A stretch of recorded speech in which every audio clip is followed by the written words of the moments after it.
संभल कर ऐसा हाल करो कि वो अपनी मौत की भीख मांगे। देर नहीं रहा, लेकिन छावा अभी भी जंगल में घूम रहा है। সো গাইস, এখন আমি করব নতুন বলিউড মুভি ছাবার রিভিউ।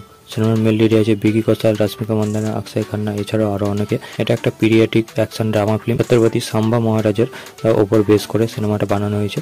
তো সিনেমার ডাইরেক্টর হলো লক্ষ্মণ উতেকার, যে মিমির মতো ভালো সিনেমা ডাইরেক্ট করেছিল। তো সেই কারণে সিনেমাটার প্রথম যখন টিজার আসে বা ট্রেলার আসে, সেগুলো থেকে এক্সপেকটেশন তৈরি হচ্ছিল এবং ট্রেলারটাও খুবই ভালো বেরিয়ে এসেছিলো। তো সেই কারণে সিনেমাটার দেখার একটা এক্সাইটমেন্ট কাজ করছিল।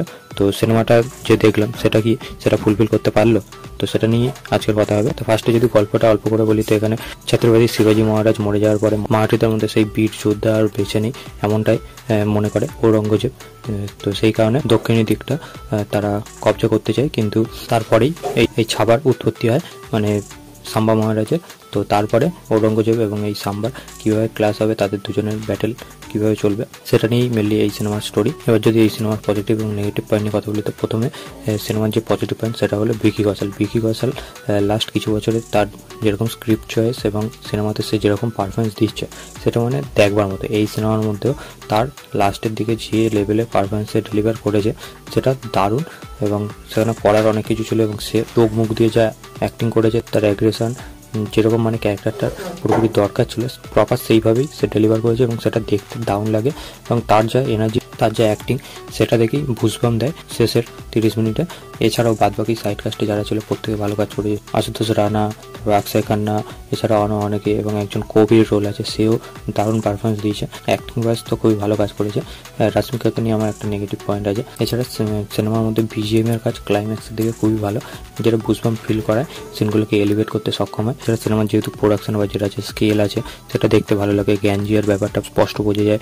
সেখানে এত যে গ্র্যান্ডিয়ারভাবে অ্যাকশন হচ্ছে, সেখানে কস্টিউম ডিজাইন থেকে শুরু করে ওভাল যেরকম সেট আপ করা হয়েছে, হোয়াইট শটে এত জিনিসগুলোকে দেখিয়েছে, সেগুলো দেখবার মতো ছিল। এবং সিনেমাটা শেষের দিকে গিয়ে এতটাই এঙ্গেজিং হয়ে যায়, এতটা রক্ত গরম করে দেওয়ার মতো জিনিস হয়, যেই কারণে সিনেমাটা ভালো লাগবে আপনাদের। এইগুলো ছিল এই সিনেমার পজিটিভ পয়েন্ট। তো এবার যদি মাইনাস পয়েন্ট নিয়ে কথা বলি, তো ফার্স্ট অফ অল স্টোরিটা যেটা ছিল খুবই ভালোভাবে আরও ডেভেলপমেন্ট করা যেতে পারতো। ইমোশনাল দিকগুলোকে আরও একটু এস্টাবলিশ করতে হতো। ফার্স্ট হাফটা খুবই স্লো, সেখানে যা হয় সেগুলো খুবই মানে ল্যাক করে, সেগুলো বোরিং ফিল করায়। এবং শুরুতে বিকি কৌশলের এন্ট্রিটা এত সুন্দরভাবে করা হয়, তারপরে যে অ্যাকশন সিনটা হয় সেটা খুব গ্র্যান্ড বলে মনে হয় না, সেখানে অ্যাকশনটা ক্যাজুয়ালি চলছে এমন মনে হয়। তার সাথে ফার্স্ট হাফটা খুবই ফ্ল্যাট চলে। ফার্স্ট হাফটা সত্যি বলতে এই সিনেমার সবথেকে বড় ডিসঅ্যাপয়েন্টিং।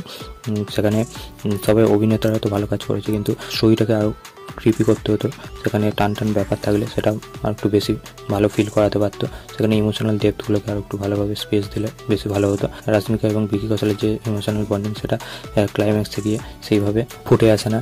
সাম্বা মহারাজের যে সৎ মায়ের ক্যারেক্টার প্লে করছে, সেটাও আর একটু স্টাবলিশ করতে হতো। সেসবগুলো প্রপার ওয়েতে যদি স্টাবলিশ করতে পারতো, বা সাম্বা মহারাজের দলের যারা লোক তাদের সাথে আর একটু বন্ডিং, আর একটু স্পেস দিলে সেটা আর একটু ভালো ইমোশনালি অ্যাটাচ করতে পারতো অডিয়েন্স হিসেবে। এবং ফার্স্ট হাফটা সত্যি বলতে অডিয়েন্স হিসেবে সেইভাবে অ্যাটাচ করতে পারে না, যেই কারণে খুবই বেশিভাবে বোরিং লাগে, ফ্ল্যাট চলতে থাকে। এছাড়া রশ্মিকা মন্দানার কাস্টিংটা একদমই প্রপার হয়নি। তার থেকে বলিউডের কোনো হিন্দি নায়িকা নিলে তাকে ভালো হতো, কারণ সে যেরকমভাবে হিন্দি বলছে পুরোপুরি সাউথের অ্যাক্ট্রেস বোঝাই যাচ্ছে, তার অভিনয় খুব একটা ভালো নয়। তার জায়গায় অন্য কাউকে নিলে বেটার হতো। এছাড়া সিনেমার মধ্যে সেইভাবে এনার্জেটিক কিছু মিউজিক নেই, বা গানও সেইভাবে রাখা হয়নি।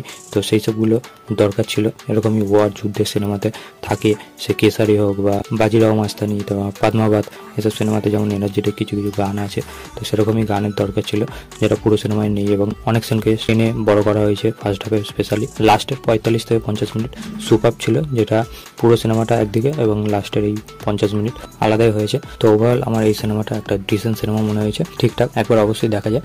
তো এটাই আমার ওভারঅল ওপিনিয়ন এই সিনেমাটা নিয়ে। আর কেউ যদি দেখে থাকেন, আপনার কি ওপিনিয়ন অবশ্যই কমেন্ট করবেন। আমার এই ভিডিওটা ভালো লাগলে লাইক করবেন, শেয়ার করবেন, চ্যানেলে নতুন চ্যানেলকে সাবস্ক্রাইব করে দিবেন। Till then, by.